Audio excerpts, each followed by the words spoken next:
नमस्कार। कभी सोचा है कि इतिहास की कुछ सबसे बड़ी, सबसे असाधारण आध्यात्मिक घटनाएं आखिर एक ही जमीन पर बार बार क्यों हुई? आज हम एक ऐसे ही सिद्धांत की गहराई में उतरेंगे जो कहता है कि इसका जवाब भूगोल में नहीं बल्कि कॉस्मॉस में है। तो चलिए इस रहस्य को परत दर परत खोलते हैं। तो ये है वो सवाल जो इस पूरी चर्चा के दिल में है। हम सबने इतिहास और पौराणिक कथाओं में पढ़ा है कि दिव्य शक्तियों ने धरती पर अवतार लिया, लेकिन एक ही जगह पर बार बार क्यों? क्या ये महज एक इत्तेफाक था या इसके पीछे कोई बहुत गहरा, कोई ब्रह्मांडीय राज छिपा है? अच्छा, तो इस पूरे सिद्धांत को समझने के लिए हमारा सफर इन 6 पड़ावों से गुजरेगा। हम शुरू करेंगे उस दिव्य प्रश्न से, फिर भूमि की खास फ्रीक्वेंसी को समझेंगे, उन अनुनाद मशीनों की बात करेंगे, अवतारों के मिशन को जानेंगे और अंत में देखेंगे कि कैसे ये सब भीतर के जागरण पर आकर खत्म होता है। तो चलिए शुरू करते हैं पहले हिस्से से। यहाँ हम उस नींव को रखेंगे जिस पर यह पूरा सिद्धांत खड़ा है। मतलब ये जो देखने में आता है कि दिव्य अवतारों का एक पसंदीदा ठिकाना क्यों था, उस सवाल को ठीक से सेट करते हैं। देखिए, स्रोत खास तौर पे इन नामों का जिक्र करता है: राम, कृष्ण, नरसिंह और बुद्ध। और ये तो सिर्फ कुछ ही उदाहरण हैं। ये नाम उस सवाल को और भी पक्का कर देते हैं कि भाई आखिर यही जमीन इन सारी असाधारण घटनाओं का सेंटर पॉइंट क्यों बनी। अब देखिए, इस सवाल का जवाब हमें ज्योग्राफी की किताबों में तो मिलने से रहा। ये सिद्धांत हमें एक बिल्कुल अलग ही दिशा में ले जाता है। ये आइडिया कि जमीन में इसके भूगोल से कहीं बढ़कर कुछ और खास है।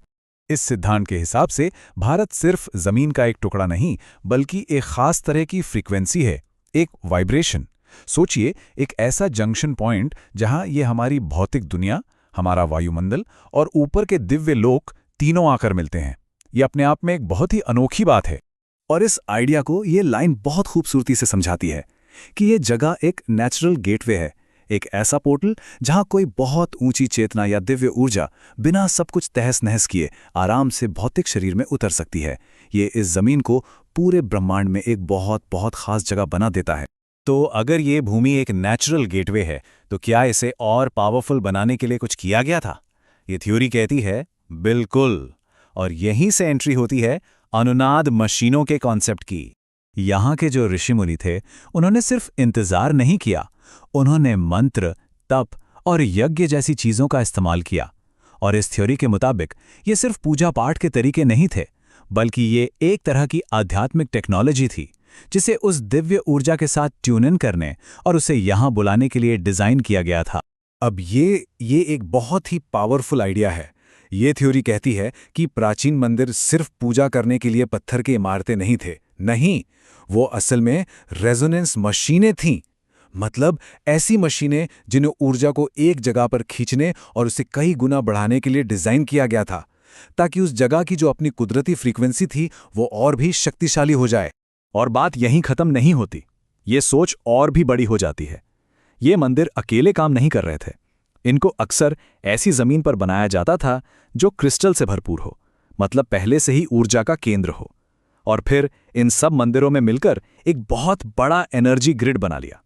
जरा कल्पना कीजिए, पूरे देश में फैली सुनहरी ऊर्जा की लाइनें एक विशाल सर्किट की तरह जो पूरी जमीन को दिव्य चेतना के स्वागत के लिए तैयार कर रही थी। ठीक है, तो हमने ये समझा कि शायद ये जगह क्यों चुनी गई। पर अब सवाल आता है कि ये दिव्य शक्तियां यहां आई ही क्यों? क्या मकसद था उनका? तो सबसे पहले अवतार शब्द का मतलब समझना जरूरी है। इस कॉन्सेप्ट के हिसाब से ये सिर्फ एक दिव्य जन्म नहीं है, ये एक मिशन बेस्ड डिसेंट है। मतलब हर अवतार एक खास मकसद, एक खास काम पूरा करने के लिए आया था। जैसे कि राम धर्म और सदाचार की स्थापना के लिए आए, कृष्ण ने मुश्किल और उलझे हुए हालातों में रास्ता दिखाया, नरसिंह ने तब सुरक्षा दी जब सब कुछ खत्म होता दिख रहा था, और बुद्ध ने अंदर की चेतना को जगाने की चिंगारी जलाई। हर मिशन अलग था, लेकिन सबका लक्ष्य एक ही था, मानवता को ऊपर उठाना। तो फिर वही सवाल उठता है कि ये सब भारत में ही क्यों? मिस्र, ग्रीस या रोम जैसी उस समय की महान सभ्यताओं में क्यों नहीं? इस थ्योरी के हिसाब से इसका जवाब छिपा है उनकी सोच में, उनके लक्ष्यों में। और ये एक बहुत ही जरूरी पॉइंट है। जहां बाकी महान सभ्यताएं बाहरी दुनिया को जीतने, बड़े बड़े साम्राज्य बनाने और दुनियावी ताकत हासिल करने पर लगी थी, वहीं भारतीय सभ्यता का मुख्य लक्ष्य अंदर की ओर था, मोक्ष, यानी जन्म और मृत्यु के इस चक्कर से आज़ादी। तो जाहिर है दिव्य मिशन बाहरी जीत के बजाय इस अंदरूनी खोज से ज्यादा मिल खाते थे।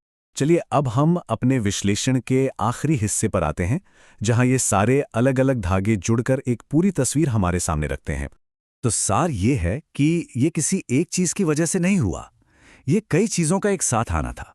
वो खास जमीन, उसकी खास एनर्जी फ्रीक्वेंसी, ऋषियों द्वारा तैयार की गई चेतना, लोगों की भक्ति और सही कॉस्मिक टाइमिंग, ये सारी चीजें एक साथ सिर्फ यहीं आकर मिली। ये एक लाइन इस पूरे सिद्धांत का निचोड़ है। ये भारत को एक देश या भूगोल की तरह नहीं देखता, बल्कि एक आध्यात्मिक फंक्शन की तरह देखता है, इंसान और परमात्मा के बीच एक पुल, एक गेटवे। और आखिर में ये विश्लेषण हमें इसे गहरे सवाल के साथ छोड़ जाता है। क्या हो अगर अगला अवतरण बाहर से न हो, बल्कि अंदर से हो? क्या हो अगर वो दिव्य चिंगारी किसी एक इंसान में नहीं, बल्कि हम सब के अंदर एक साथ जागे, जब भी धर्म को उसकी दोबारा जरूरत पड़ेगी? ये एक ऐसा सवाल है जो सच में सोचने पर मजबूर करता है।